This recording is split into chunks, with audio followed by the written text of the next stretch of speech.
kerasulan, tulus dalam pelayanan, mempedulikan kaum menderita.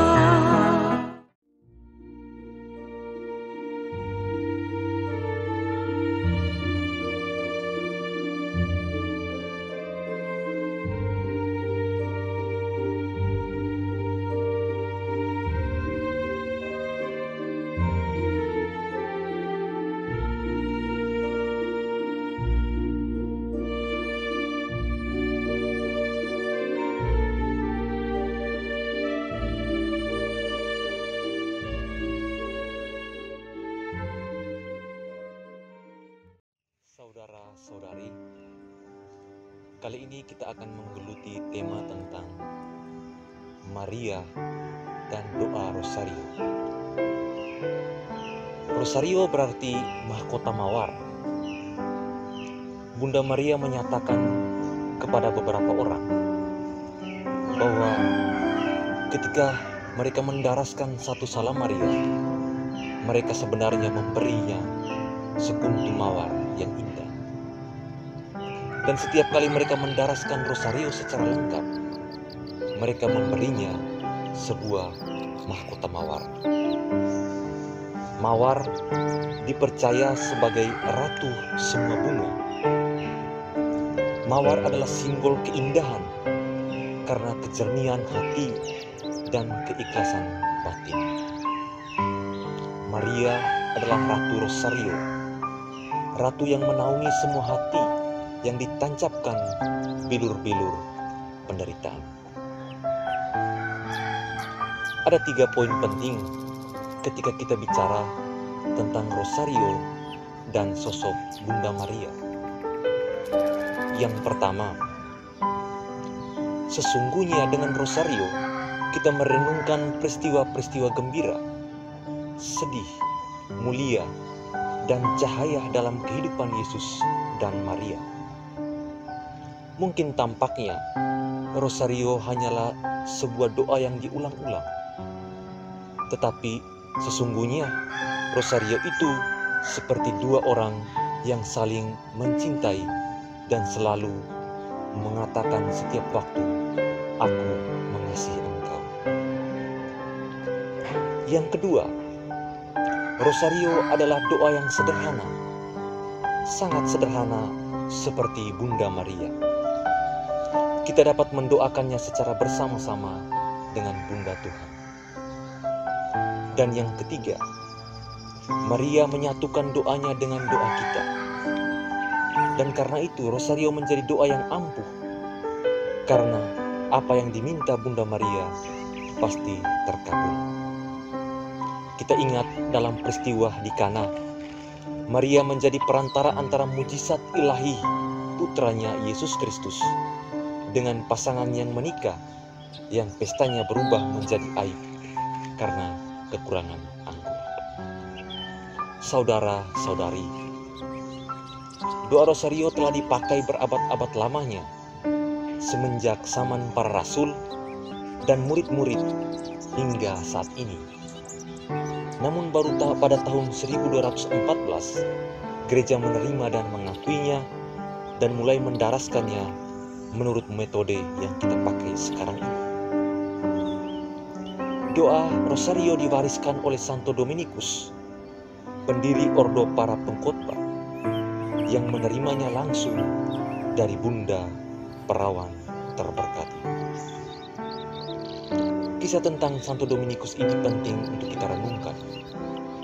Kisah ini terdapat dalam buku termasyhur Beato Alan della Rocche berjudul De Dignitate Psalteri.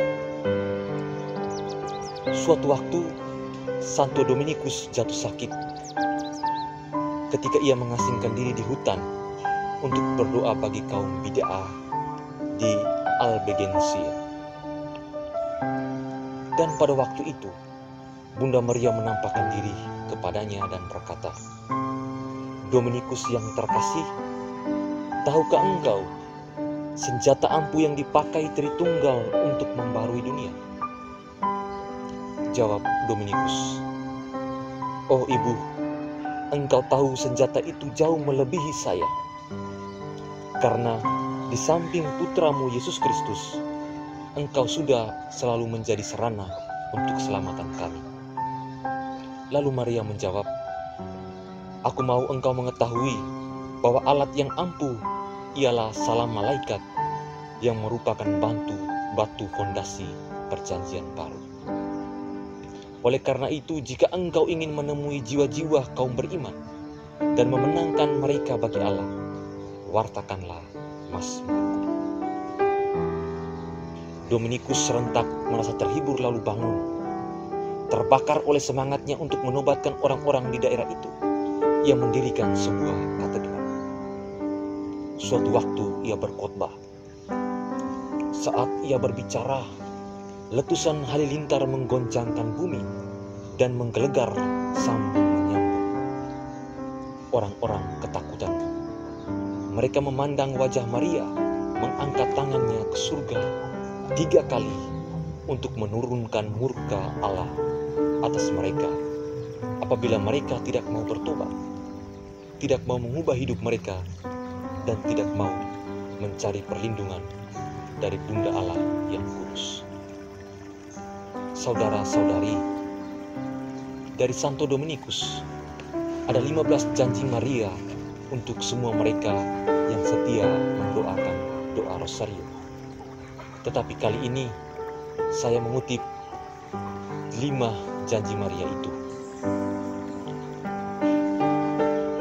Maria mengatakan, pertama, "Aku akan menolong semua mereka yang menganjurkan Rosario suci dalam segala kebutuhan mereka." Yang kedua, Rosario akan menjadi perisai ampuh melawan neraka. Rosario melenyapkan sifat-sifat buruk, mengurangi dosa, dan menaklukkan kesesatan. Ketiga, aku akan menolong semua mereka. Ketiga, mereka yang dengan setia mendaraskan Rosario sepanjang hidup mereka. Dan pada saat ajal, mereka akan menerima terang ilahi dan rahmat Tuhan yang berlimpah. Pada saat ajal, mereka akan menikmati ganjaran surgawi. Keempat, jiwa yang mempersembahkan dirinya kepadaku dengan berdoa Rosario tidak akan binasa. Dan yang kelima, ia yang mendaraskan Rosario dengan kusut, dengan merenungkan misteri-misterinya yang suci, tidak akan dikuasai kemalangan. Saudara-saudari, mari kita sekalian membangun relasi yang intim dan erat dengan Bunda Maria, Bunda Tuhan kita, Yesus Kristus. Melaluinya, kita akan senantiasa dicurahkan harum mawar dan keindahan hidup. Melaluinya, kita senantiasa dikuatkan dalam setiap bentuk penderitaan hidup kita.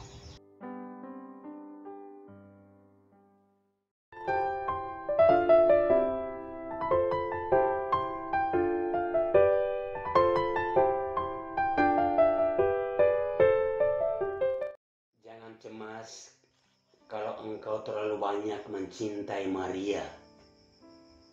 Tetapi cemaslah bila engkau tidak pernah mengingatnya. Sebelum melakukan ziarah apostolik ke negeri Irak, Paus Fransiskus berdoa secara khusus kepada Bunda Maria untuk melindungi perjalanannya dan juga hari-harinya selama di negeri Irak. Dan pada Senin 8 Maret 2021, setelah kembali dari negeri Irak itu, ia singgah di Basilika Santa Maria Maggiore, Roma, dan di bawah arca Maria Salus Populi Romani, ia berdoa sejenak, meletakkan bunga yang indah, dan dia berdoa begini, Bunda Maria, doakanlah bumi kami ini. Fransiskus, paus kita itu sangat yakin akan bantuan Bunda Maria. Maka ia memiliki devosi yang tinggi juga kepada Bunda Maria. Setiap orang, termasuk dalam komunitas sahabat Monsignor Gabriel Manek, memiliki ekspresi kecintaan yang beragam kepada Bunda Maria. Di Maumere misalnya, pada bulan Mei dan Oktober, dijadikan bulan-bulan itu sebagai bulan khusus untuk menghargai, menghormati Bunda Maria.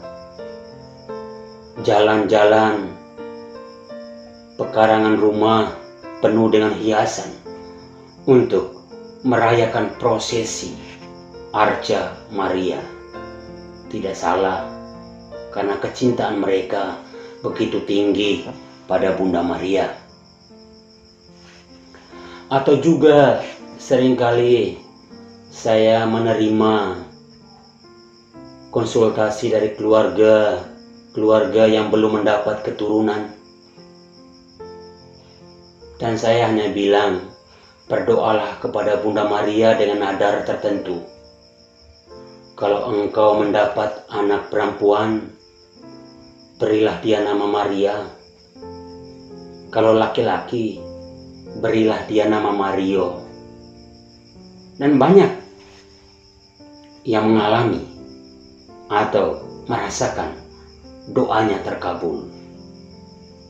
Itu bukan berarti perjuangan mereka semata-mata, tetapi iman mereka kepada Bunda Maria, doa mereka yang sungguh-sungguh kepada Maria, hasilnya demikian.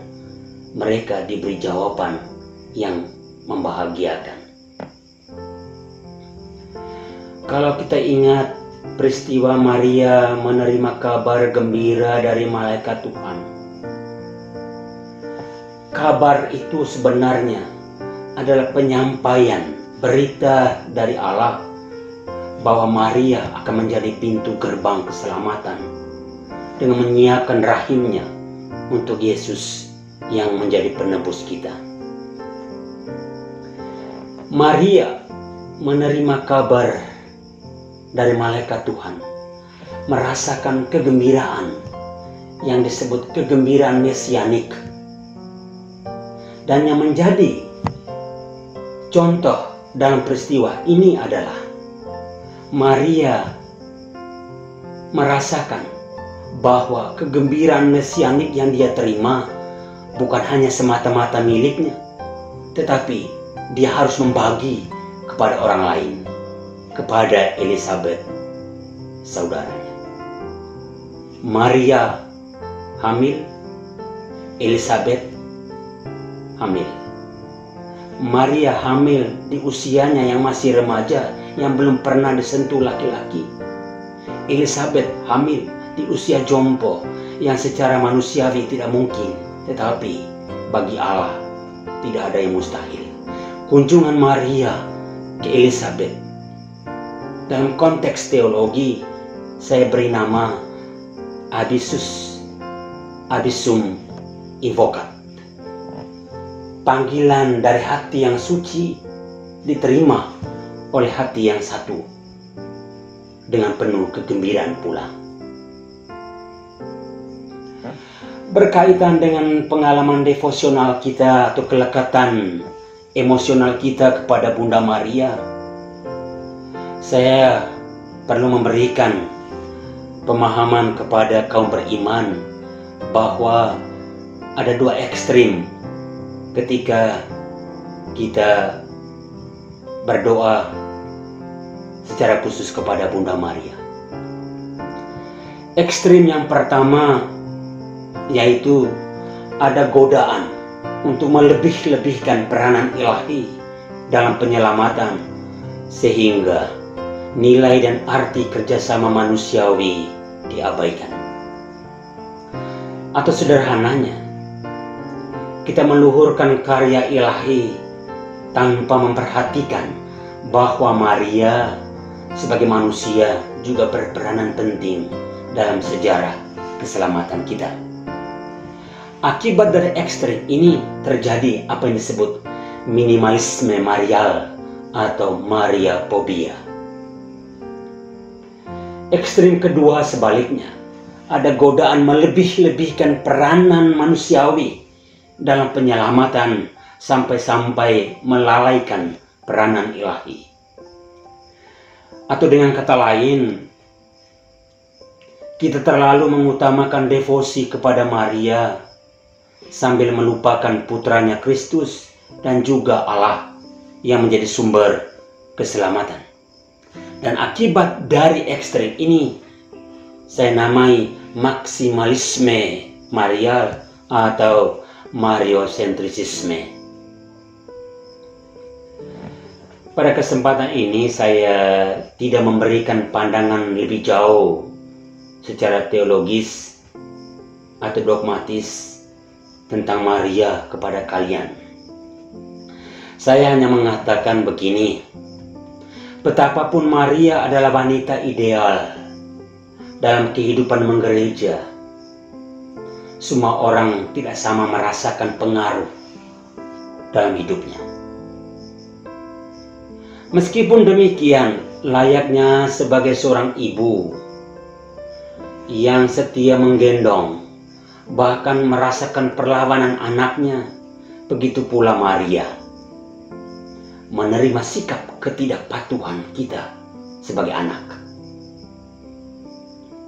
Maria melebihi kita semua, karena dalam dirinya sehubungan dengan rahmat tiga pribadi ilahi terlaksana secara istimewa. Sebagai bunda putra Allah, Maria adalah putri yang paling dicintai. Ia juga bait Allah.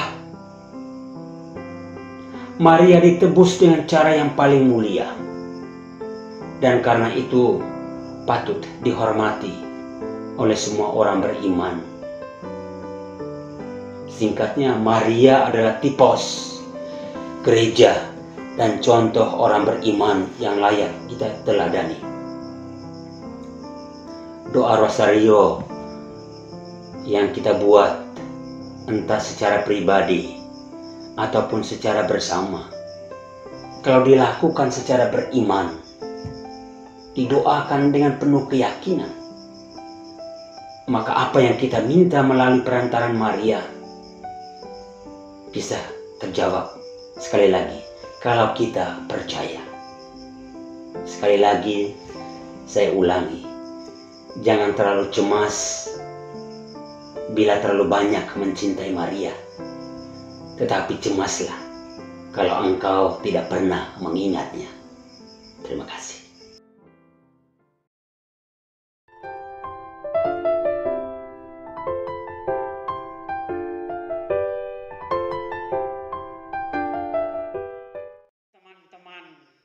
Sahabat Monsinyur Gabriel Manek, selamat merayakan Hari Raya Santa Perawan Maria dikandung tanpa noda.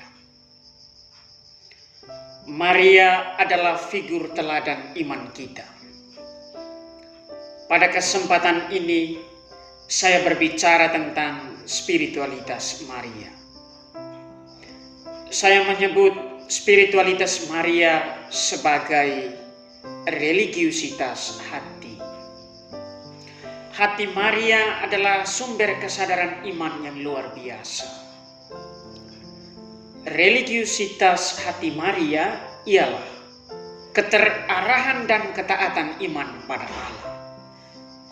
Hati Maria adalah hati yang berdoa. Pertama, hati yang terbuka menerima tawaran kasih Allah.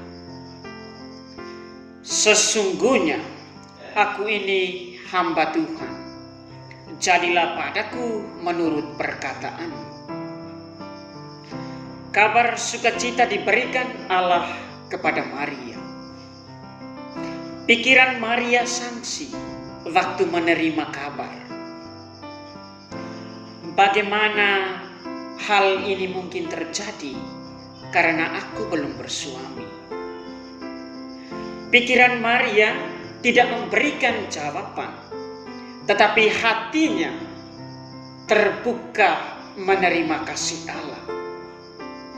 Maria memberikan hatinya bagi Allah. Rahimnya menjadi Eden baru bagi penciptaan keselamatan yang baru. Kedua, hati yang berdoa dan bergembira. Jiwaku memuliakan Tuhan dan hatiku bergembira karena Allah Juru Selamatku.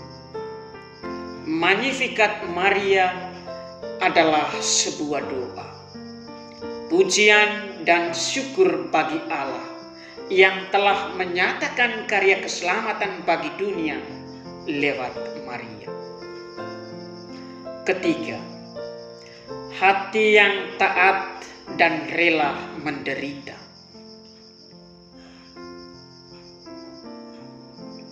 Maria menyimpan semua perkara di dalam hatinya, dan ia mendengar suara Simeon. Sebuah pedang akan menembus jiwamu sendiri, supaya menjadi nyata pikiran hati banyak orang. Maria setia menghayati imannya dalam keberanian melayani Allah. Setia mengikuti jalan salib Yesus. Bahkan sampai di puncak Kalvari, Yesus mati. Itu juga masih di pangkuan sang Bunda. Betapa taat dan setianya hati Maria, hati yang rela menderita. Semoga hati kita terbuka menerima tawaran kasih Allah. Hendaknya hati kita menjadi pusat kesadaran iman. Sebagaimana religiusitas hati Maria, kita belajar berdoa dengan hati, melayani dengan hati, dan memberikan diri bagi Tuhan sepenuhnya.